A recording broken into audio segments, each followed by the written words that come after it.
2 మే 2024 గురువారం రోజు ప్రయాణానికి వారసుల వెళ్ళాలని పరిశీలిస్తే దక్షిణ వైపు వారసులో ఉంటుంది కాబట్టి దక్షిణ వైపు ప్రయాణం చేయకూడదు.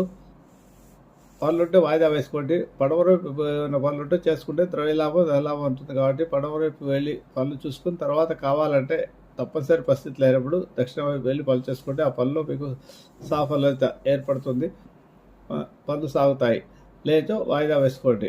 ఇకపోతే గురువారం రోజు ఈరోజు దక్షిణామూర్తి స్తోత్రం పాటించడం, నర్మదా పుష్పాలు ఉన్నాయి కాబట్టి 12 రోజుల లోపల ప్రతిరోజు కూడా స్నానం చేసే ముందు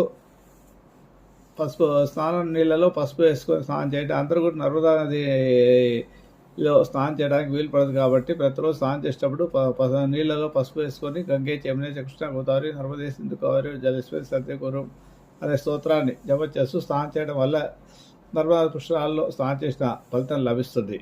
శుభమస్తు.